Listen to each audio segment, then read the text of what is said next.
कुछ लोग अपने अतीत में की गई गलतियों को भूल जाते हैं या छुपा लेते हैं, पर इन्हीं कुछ गलतियों में भयानक राज छुपे होते हैं जो कि कभी न कभी निकल जाते हैं और जो भी उस गलती का हकदार हो उसे सजा जरूर मिलती है। और आज की हमारी कहानी इसी पर आधारित है। मूवी की कहानी शुरू होती है रुचा और उसकी बेटी रेचल से। रेचल ठीक से देख नहीं पाती थी। रुचा उसकी आंखों के ऑपरेशन के लिए बहुत लोगों से पैसे मांग रही थी, लेकिन कोई भी उसकी हेल्प नहीं कर रहा था। रेचल को तो लगता था कि वो कभी ठीक से देख ही नहीं पाएगी। और इस टाइम पर रुचा अपने पति को बहुत मिस करती है, क्योंकि अगर आज वो जिंदा होता तो उन पर यह मुसीबत नहीं आती। उसी दिन उनके घर में जॉन नाम का एक आदमी आता है जो कि रुचा के फादर का दोस्त था, और वो उसे वापस कुछ बात करने के लिए उसके पुराने घर पर बुला रहा था। अब रात को रुचा को ऐसा सपना आता है कि उसकी बेटी को कोई ओल्ड लेडी उससे छीन कर ले जा रही है, और सीन यहीं पर कट होता है।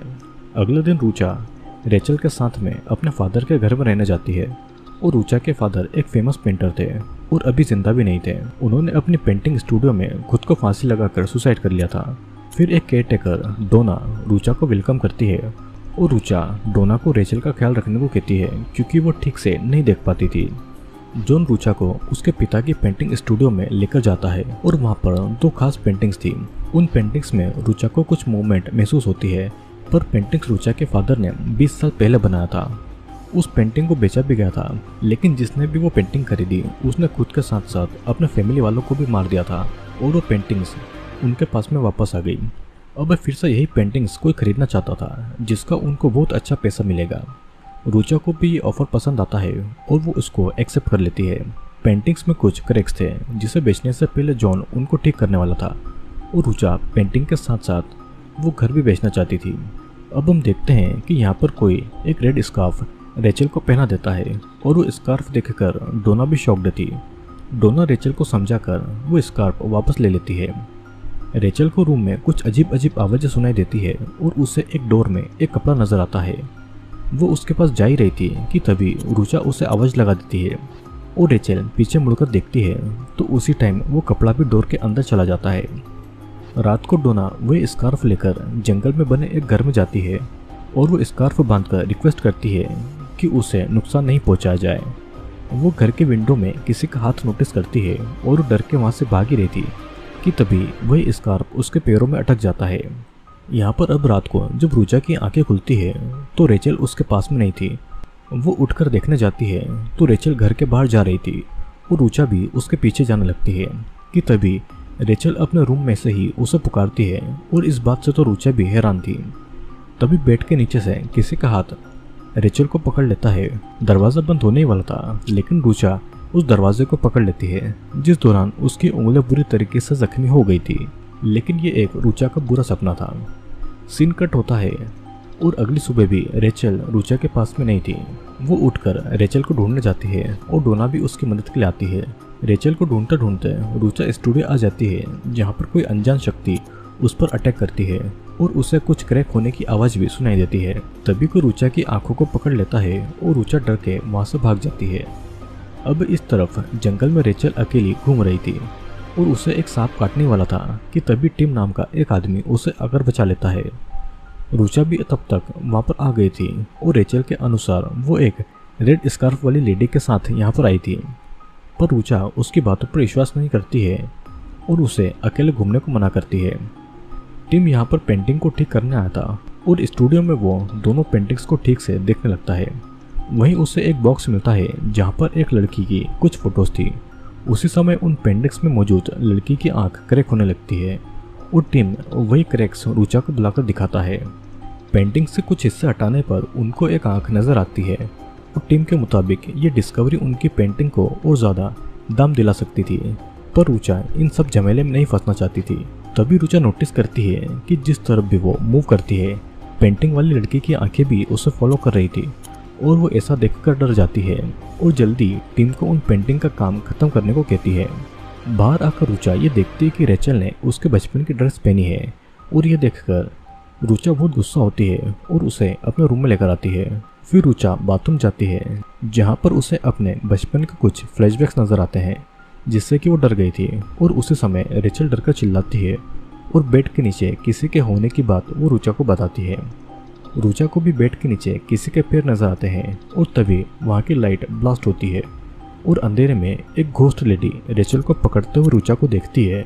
वो घोस्ट लेडी रेचल की आंखों को निकाल लेती है और एक स्नेक लेडी की आंखों से निकलकर रेचल की आंखों में जाता है और वो रेचल के पास जाती उससे पहले ही एक स्कार्फ रुचा को पकड़ लेता है।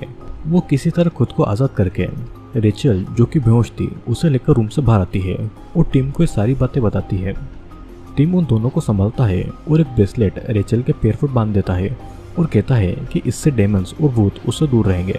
अगले दिन अब टीम रुचा को पेंटिंग दिखाता है जहाँ पर क्रैक वाली जगह पर एक आदमी का फेस निकला हुआ था और ये वही आदमी था जिसने पेंटिंग खरीदने के बाद में सुसाइड किया हुआ था।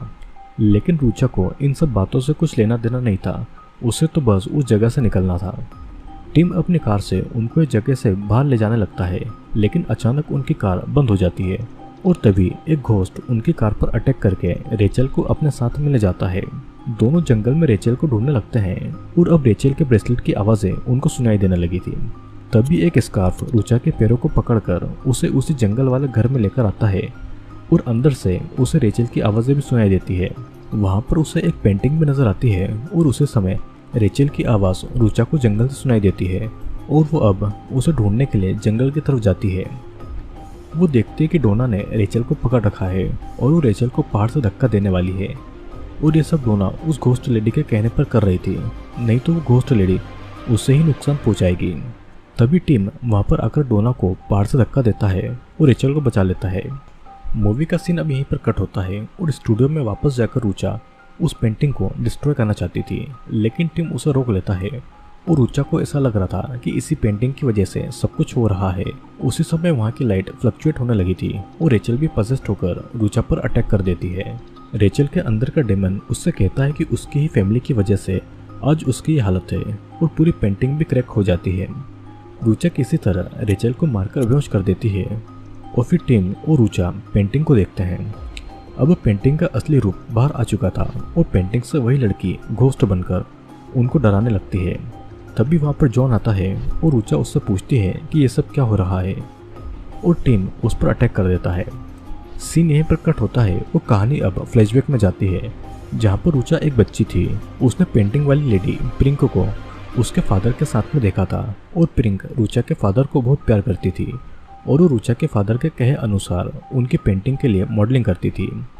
मूवी फिर से प्रेजेंट टाइम में आ जाती है जहाँ पर टीम सच्चाई बताने के लिए जॉन को फोर्स करता है और जॉन अब असल कहानी बताने लगता है। प्रिंक के दो बच्चे थे, एक का नाम नीना था और दूसरा नाम था टिम। नीना ही रुचा के बचपन की दोस्त थी, पर रुचा की मदर नीना के साथ दोस्ती करने से रुचा को मना कर देती है और एक दिन रुचा के फादर के दो दोस्त और जॉन भी प्रिंक के साथ उसी पेंटिंग के लिए मॉडलिंग करते हैं और उन्हीं में से एक दोस्त ने वो पेंटिंग खरीद ली थी। रुचा की मदर ने प्रिंक के घर पर सांप फेंक कर उनको डराया था क्योंकि प्रिंक का उसके हस्बैंड के साथ में अफेयर था। रुचा की मां ने रुचा को समझा दिया था कि प्रिंक की फैमिली बहुत ही ज़्यादा बुरी है। अब हम यहाँ पर मूवी का सबसे खतरनाक सीन देखते हैं जहाँ पर रुचा के फादर ने रेड स्कार्फ से प्रिंक को फांसी पर लटका कर उसकी पेंटिंग बनाई थी। प्रिंक दर्द से तड़प रही थी, लेकिन रुचा के फादर को तो बस अपनी पेंटिंग पूरी करनी थी। नीना बहुत कोशिश करती है अपनी माँ को बचाने की और सब कुछ देखकर भी रुचा अपनी आंखें बंद करके कहती है कि उसने कुछ नहीं देखा। रुचा की माँ वहाँ पर आकर उसे वहाँ से ले जाती है और फिर जॉन और डोना ने प्रिंक और नीना की लाश को दफना दिया था और टीम किसी और का नहीं बल्कि प्रिंक और रुचा के फादर का ही बेटा था। टीम ने उन पेंटिंग से जुड़े सभी लोगों को मार दिया था और अब बस रेचल और रुचा ही बचे थे। वो भी उसी पेंटिंग की तरह रेचल को फांसी पर लटकाकर पेंटिंग बनाना चाहता था जिस तरह उसकी माँ प्रिंक को लटकाया गया था।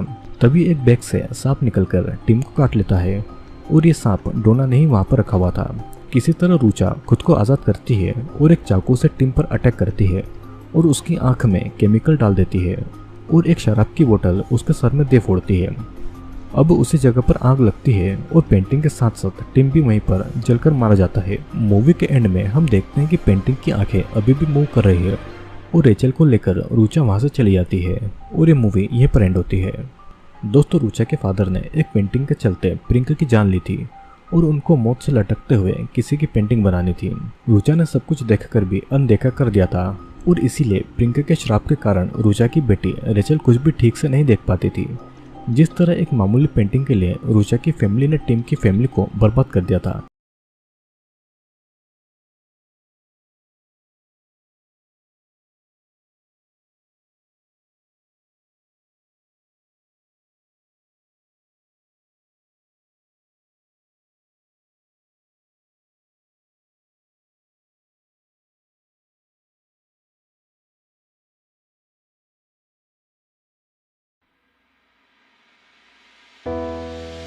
We are the brave.